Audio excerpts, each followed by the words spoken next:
चलो book of Mormon की एक कमाल की कहानी के बारे में बात करते हैं। एक आदमी के बारे में जिसका नाम सैमुअल था।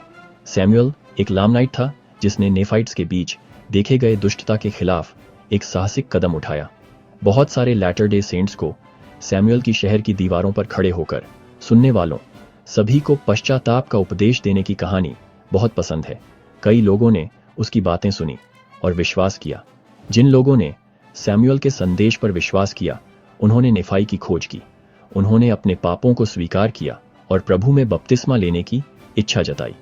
यह परिवर्तन और विश्वास का एक शक्तिशाली क्षण था, लेकिन हर कोई ग्रहणशील नहीं था। कुछ नीफाइट्स सैमुअल से नाराज थे। जैसे ही वह दीवार पर दृढ़ रहा उन्होंने उस पर पत्थर और तीर चलाए। लेकिन यहाँ चमत्कारिक हिस्सा है। प्रभु की आत्मा ने सैमुअल की रक्षा की। एक भी पत्थर या तीर उसे छू नहीं सका। इस दिव्य सुरक्षा के कारण और भी लोग सैमुअल के शब्दों पर विश्वास करने लगे और वे भी बपतिस्मा के लिए नीफाई के पास गए। नीफाई ने बपतिस्मा, भविष्यवाणी और चमत्कार करके अपनी सेवा जारी रखी। उसने संकेत और चमत्कार दिखाए। सभी मसीह के आसन्न आगमन की ओर इशारा करते थे। हालांकि अधिकांश नीफाइट्स ने विश्वास नहीं किया। वे क्रोध से भर गए और सैमुअल पर एक शैतान होने का आरोप लगाया, ये मांग करते हुए कि उसे बांधकर हटा दिया जाए। सैमुअल ने एक साहसी कार्य में खुद को दीवार से नीचे गिरा दिया और अपने देश भाग गया, जहां उसने अपने लोगों के बीच प्रचार और भविष्यवाणी करना जारी रखा।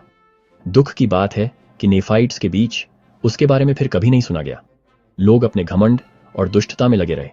90वें वर्ष में भविष्यवाणियों को पूरा करते हुए महान संकेत और चमत्कार दिखाई देने लगे।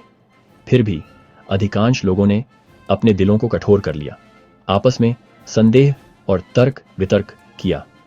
उन्होंने मसीह के आने की संभावना पर सवाल उठाया और शैतान की चालाक कलाओं द्वारा सच्चाई से और दूर ले जाया गया।